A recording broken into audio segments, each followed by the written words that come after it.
bagenda mwekuuliramu mulago mutabani wa Bobi Wine, mutabani wa chairman Nyanzi, njogera ku guild president we Makerere University, njogera ku Churchill Center. Bino si bye bigambo byayogedde, naye wabadde ayogera ng'olaba kale kyekimuli mu bwongo nga nsubira mu bwongo bw'agamba temundiirako mati munveeko munneesonyiwe. So ebigambo ebiri mumuvugira mu mutwe. Oluvannyuma lw'ekifaananyi kyasatulatinga ku social media platforms ez'enjawulo nga kiraga nti nera atudde nani ne pulezidenti w'eggwanga erya Uganda omukulu Yoweri Kaguta Museveni yavuddeyo n'aclarifyinga ku nsonga eyo oluvannyuma lwa taata we chairman Nyanzi okuvaako yo n'abako obubaka bw'ayogera n'agamba omwana yabaswazizza nnyo. Actually yakoze ekintu kyalinga kya buseegu naye taata we yennyini amuzaala n'amugamba mbu yeetonde, n'amugamba kiba kisoboka aresigninge ne ku kifo kya guild president. Katwaki nkugamba nti ekyaka mu bwongo bw'agamba temundiirako mati munveeko munneesonyiwe. Olw'ensonga musajja wattu oyo we yali agenda kwesimbawo e Makerere yajja ku kitebe ewa kojjaawe owa taata we Robert Kyagulanyi Ssentamu. Taata we ekifo kyakwasaganya mu National Unity Platform kyekyo Chief Mobilizer naye yatwala kunga taata we chairman Nyanzi neera Bobi Wine abeera taata we, naye engeri nti neera ensonga za party si za family bamumma kaadi y'okwesimbawo mu Makerere University. Kyaka ebisaanizo okusinziira ne standards za National Unity Platform byali tebituukagana, oba waaliwo kitya oba kitya bamumma kaadi. Oluvannyuma lw'okumumma kaadi n'agamba engeri taata wange Bobi Wine gy'annemye kaadi, engeri taata wange anzaalira ddala chairman Nyanzi gyatanjogeredde eyo wa mukulu we wa muto we kumpa kaadi, ekyo kankyesonyiwe. N'agamba naye sigenda va mu race ngenda kujjanga independent. Neera omukulu oyo yeesimbawo nga independent n'awangula. Bamumye kaadi ya Nuupu n'asalawo okujjanga independent awangudde. Amaze okuwangula atandise okukola emirimu gye nga guild president, taata we avaayo amugamba lwaki weekubisiza ekifaananyi ne president w'eggwanga resigninga. Imagine najja ne munnima kaadi kati ate maze okuyita munimukwasaganya emirimu gyange nga guild president w'e Makerere ate muŋŋamba mbundekulire. Ensonga ki nkugamba ekyaka mu bwongo bw'agamba temundiirako mati temundiirako mati temundiirako mati gammwe.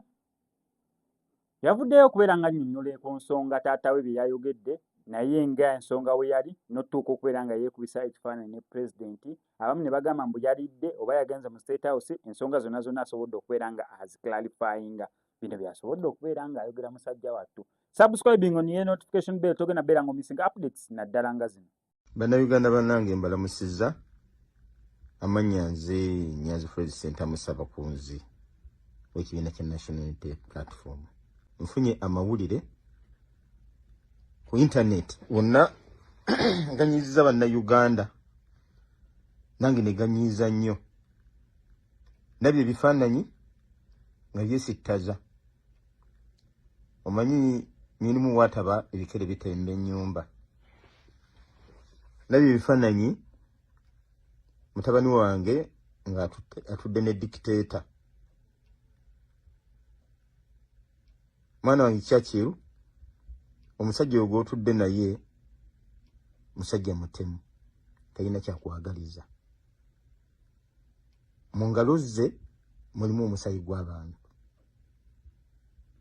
His hands are blood stained. Musajja oyo emyezi ebiri egiyise yagezaako okunzita. Yagezaako okutta kitaawo Kyagulanyi, okimanyi bulungi nnyo. Yasiba bannyoko. Yattisa bajjajjaffe. Bannayuganda abafiiridde mu ngalo ze bayitirivu. Owulira ba Frank Senteza abaliyita Nabukenya, abaana bonna bafiira mu struggle. Banno bali mu makomera, abalala baabuzibwawo tebamanyiddwa gye bali. Kyannaku nnyo nti ba agenti be bakuza olukwesikwesi nafuna ebifaananyi kye yanonye. Afubye nnyo famire yaffe okufunamu, afubye nnyo okweyambisa famire ya Ssentamu okufunamu omuntu omu gwe yeekwasa. Kati afunye ebifaananyi ebyo era yakyatutenga ekyobugagga kitagenda muyamba n'akamu. N'olw'ensonga eyo nkusaba oveeyo wetondere bannayuganda. Nze kitaawo ndi wa National Unity Platform. Kituufu wagira ku independent naye oli mutabani waffe. Ensi ekulengeramu ebirungi bingi. N'olwekyo okusaba okola ekituufu oveeyo okyusa ekifaananyi ekyo wetondere bannayuganda. Bw'oba osobola nga bikutabudde, you may resign n'oconcentratinga ku bitabo byo n'otayingira nnyo mu kunumya bannayuganda. Weebale nnyo, weebale ddala bannange, weebityo bigenze, Mukama atusaasire. As a son and as a Muganda boy or man, it is utterly very disrespectful of me to speak back to my father. And I request that issues regarding my family or what my father did in his capacity, I cannot speak anything more to what he said. However, like I've told you, I had a conflict between my personal beliefs and public responsibility. I believe for my actions, I was only fulfilling my official duty as the guild president. But it is very indisciplined of me to respond to my father, and I request we narrow my discussions elsewhere rather than family. Lastly, I want to clarify on the photographs circulating on social media of me and Mzee Museveni. These pictures were taken while I was on my official duty as guild president.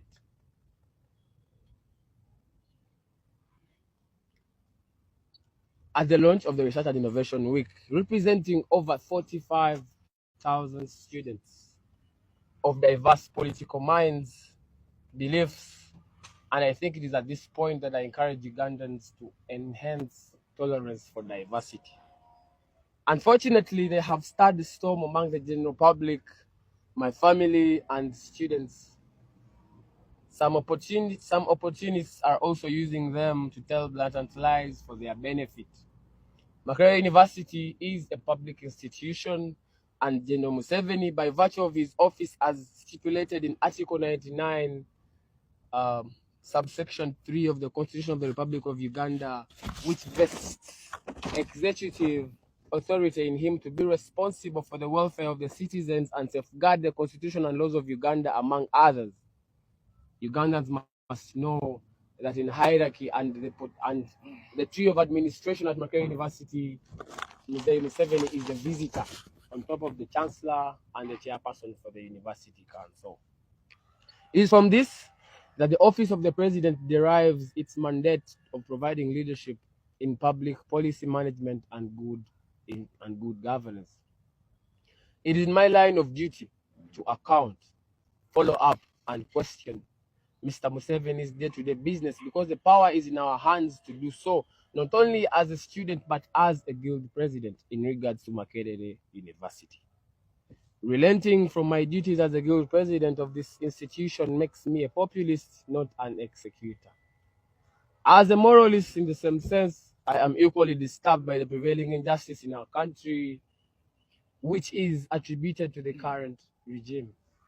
However, in my line of duty, I find myself sharing the same workspace with government officials. Lest we forget, I am guild president because of the will of God and that of the students of this great university who are my electorate. That means I must put students' interest above my personal and political beliefs.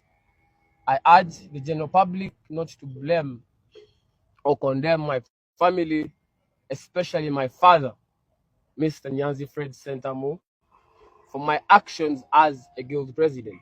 I've spoken time and again that my father has independent roles as a national mobilizer for the National Unity Platform, but equally, that only ends outside the university, because as guild president, my father doesn't tantamount to being a guild presidential advisor.